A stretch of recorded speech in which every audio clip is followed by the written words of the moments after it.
Otep, bien-aimés frères et sœurs, vous connaîtrez la vérité et la vérité vous affranchira. Ça, c'est pas moi qui le dis, c'est la Bible qui le dit. Mais moi, je vous dis mieux.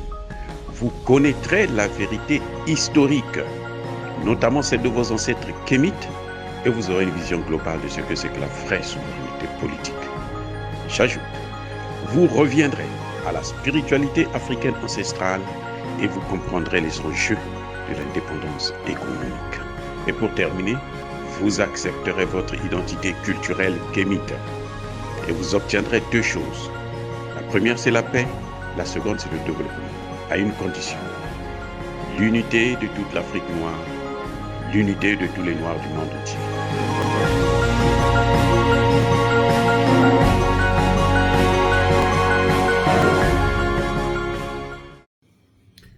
Bien-aimés frères et sœurs, un homme politique congolais est en train d'expliquer,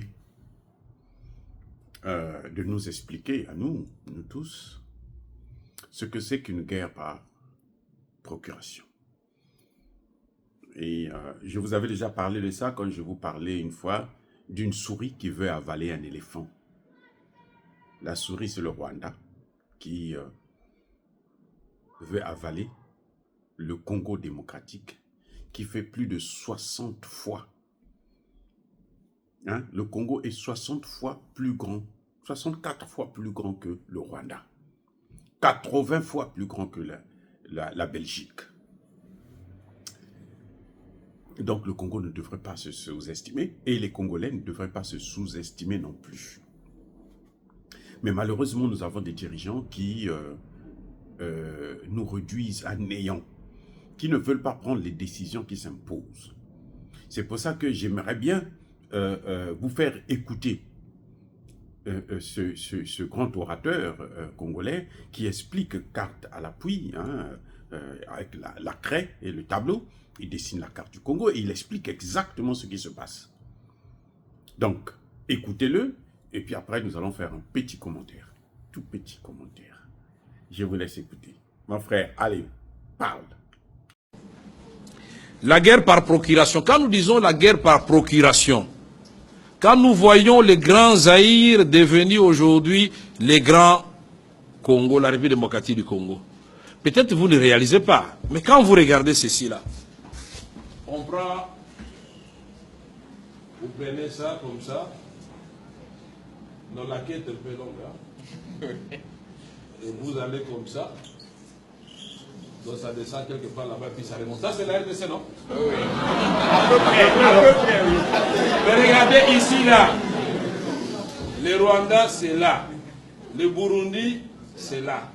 On vous dit que c'est des pays mis ensemble, entrent dans la République du Congo combien de fois? 64 fois. La Belgique, c'est combien? La France, c'est combien? Mais comment un pays comme ça, vous vous réveillez un matin, vous êtes en train de pleurer que celui-là a giflé celui-ci? Est-ce que c'est normal? Non. Ici, vous avez l'Ouganda. Là, vous avez la République des Soudan du Sud, n'est-ce pas? Là, vous avez la RCA, n'est-ce pas? Et là, vous avez nos voisins d'en face ici, Brazzaville. Et là, vous avez quelque part l'Angola, Zambie et la Tanzanie, là, puisque la Zambie part d'ici. Mais ces pays avec 9 voisins. Mais notre vocation, justement, c'est d'être une puissance. Mais on nous fait des guerres par procuration à travers les voisins. Les guerres par procuration à travers les multinationales. Pourquoi nous avons cessé d'être un État où les gens peuvent venir conclure des contrats et espérer, dans le cadre de ce qu'on appelle coopération gagnant-gagnant, encore que le mot, ce sont les multinationales qui l'ont inventé. Gagnant-gagnant, mais il faut ouvrir les yeux. Ça peut être toujours déséquilibré. Mais les gens préfèrent là où ils peuvent gagner peut-être à l'échelle, mais pendant longtemps, et être sûr que la situation sera stable. Mais quand ils sont conscients que vous êtes une bande d'aventuriers en train de diriger un pays, ils vous font la guerre, et donc toute cette partie à l'est de la République démocratique du Congo est paralysée. Mais paralysée pendant ce temps, on vous a dit, le professeur Bakali, vous avez dit, Walikale, dans le nord Kivu, à Walikale, nous sommes allés faire ma campagne, on avait atterri à 17h, non? Oui, oui. Quand vous atterrissez à Walikale, le pilote russe vous dit on doit faire un petit tour parce qu'on doit atterrir sur une route asphaltée. Ce n'est pas une piste, oui. Mais qu'est-ce qui s'est passé à Walikale? Walikale, on était en train de construire la route par les Allemands. Il y a une partie qui devait partir de Kivu et une autre partie de Kisangani. Et les deux routes devaient se rencontrer pour relier Bukavu à Kisangani. Mais quand ils arrivent à Walikale, tiens, ils creusent, les Allemands se regardent, ils disent, mais comment? Qu'est-ce que nous voyons là?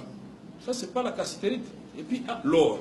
Mais ils viennent de Kisangani, ils arrivent au niveau de Banalia ou... Oui, je crois. Ils creusent, ils voient, ça c'est de l'or. Eh bien, la route n'est jamais finie. Les Allemands, de part et d'autre, ont exploité pendant 4 ans. Et le président Mobutu se demandait, mais Zélan pose aussi la Teponanine. Et on va découvrir qu'ils sont en train d'exploiter. Donc la portion qui est restée ici, c'est ça qu'on appelle piste d'atterrissage. Ah bon? Et je vous dis que cette piste d'atterrissage a plus de vols par jour que l'aéroport international de Lubumbashi. 17 vols internationaux par jour. De les avions partent de Walikale, un bled perdu dans le circuit nord où il n'y a ni eau, ni électricité, ni école viable, ni centre de santé. Mais chaque jour, vous avez 17 vols de Walikale vers Nairobi. Walikale, Entebbe Kampala. Walikale, vous allez à Kigali. Walikale, Bujumbura.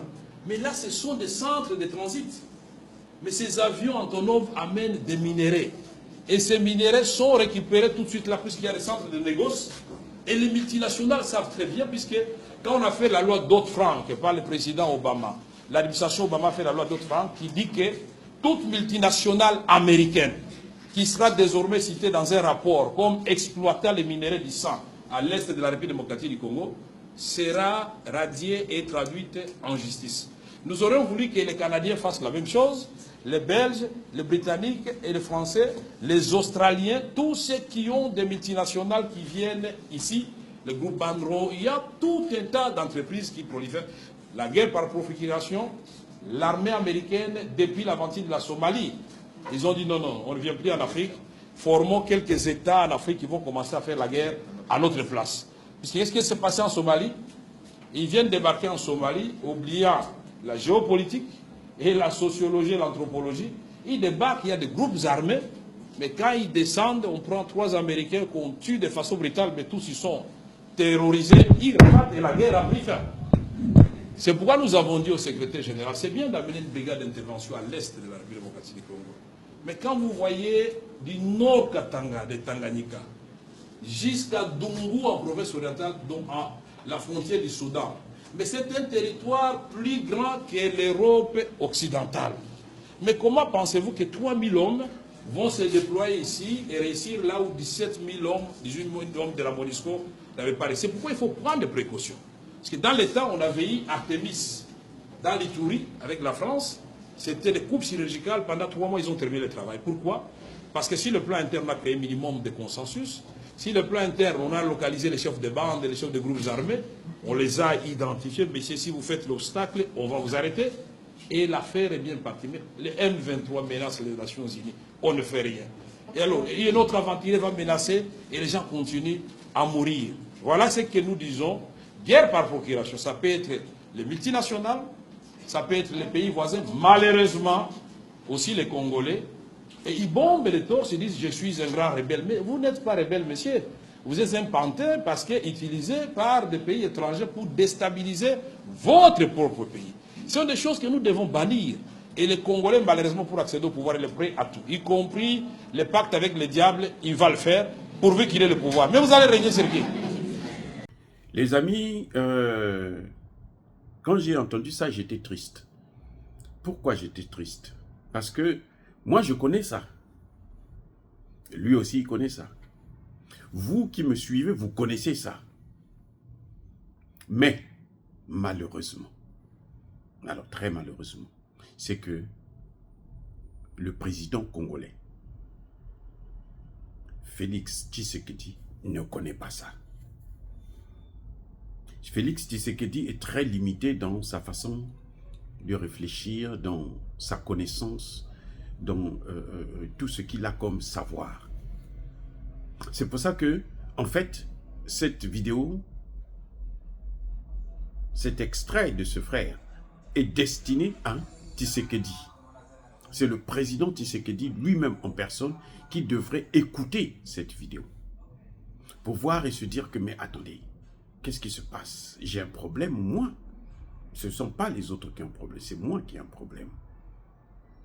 Eh oui, parce qu'il a un problème et un grand problème, puisqu'il ne comprend pas les enjeux, il ne comprend pas les tenants et les aboutissants. Parce que quand tu comprends ce qu'il a expliqué au tableau, clairement, savamment, eh bien, la seule chose à faire, c'est de se dire que je n'ai pas de bon partenaire. Alors, je vais changer de partenaire. On va essayer. Au moins essayer. Or, Tshisekedi n'essaye même pas. Tshisekedi suppose que les partenaires qui ont apporté la crise, qui sèment ce chaos, qui sont en train de tuer son peuple, vont avoir pitié de lui. Non, dans ce monde, il n'y a pas de pitié. Dans la géopolitique, là, il n'y a pas de pitié. Il y a quelqu'un qui disait qu'un Américain, et pas les moindres, qui disait que être ennemi des Américains, c'est fatal. Mais être ami des États-Unis, c'est dangereux. Ça revient au même. Ça revient au même. Ah oui. Donc, c'est au président Tshisekedi de prendre ses responsabilités. S'il ne peut pas prendre ses responsabilités, eh bien, il a un problème. Et c'est là la vraie clé, l'énigme de la situation du Congo. C'est une situation, mais alors qu'on peut régler comme ça, en claquant du doigt. Pourvu qu'on prenne les bonnes décisions. Pourvu qu'il y ait la volonté politique, pourvu qu'on soit engagé. Vous savez, malheureusement au Congo, il n'y a pas une classe politique. Il n'y a pas d'homme politique au Congo. Lui qui parle là, il a même été, je pense, ministre. Mais qu'est-ce qu'il a fait pour que les choses changent? Parce que la classe politique congolaise, toute la classe politique est corrompue. Je lui dis ça, il y a un frère là qui l'a dit dans une autre vidéo, qui disait que non, mais écoutez, on va corrompre la classe politique. On est en train de chercher des moyens pour que eux, ils puissent, tous ceux qui sont élus là, cette dernière élection là, sont là pour légaliser ce que Tshisekedi lui-même pense. Ce que Tshisekedi s'est entendu, ce sur quoi Tshisekedi s'est entendu avec les Occidentaux, avec les États-Unis et les autres. Mais c'est sans compter sur la réaction du peuple. Et cette réaction, elle risque d'être dramatique. Croyez-moi, quand un peuple se soulève contre vous, vous ne pouvez pas l'arrêter. Vous pouvez avoir tous vos militaires, tous vos policiers que vous allez mettre dans la rue. Vous allez voir. D'ailleurs, les mêmes militaires que vous payez mal, ceux-là vont se retourner contre vous. Dès que la population va se lever comme un seul homme pour dire « enough is enough », vous allez voir ce qui se passera. Donc, M. Tshisekedi n'a qu'à continuer à jouer avec le feu, mais qu'il sache que ce même feu va un jour le brûler. Or, dire cela, c'est inciter à la haine ou à la violence. Non, il y a ma colère, il y a ma limbe. Encore une fois de plus, bien-aimés frères et sœurs, je persiste et je signe. Soyez bénis. Soyez abondamment bénis par le Dieu des Kémites et par nos ancêtres angélisés. Mais, que tous ceux qui persécutent le continent africain le pillent et le déstabilisent, qu'ils soient noirs, blancs, chinois, arabes, juifs, indiens ou qui qu'ils soient punis, maudits, foudroyés, neutralisés, écrasés, effacés par le Dieu des Kémites et par nos ancêtres angélisés. Vive l'Afrique éternelle, j'ai dit et j'assume.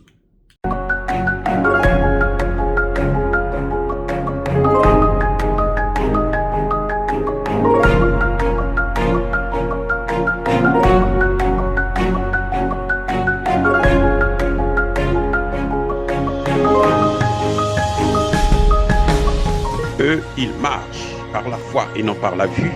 Mais moi, je vous conseille vivement de marcher par la connaissance scientifique et historique, notamment celle de nos ancêtres kémites, par les 5 sens et par l'intelligence. Otep, vive l'Afrique éternelle et que Dieu vous bénisse. Abou Apia.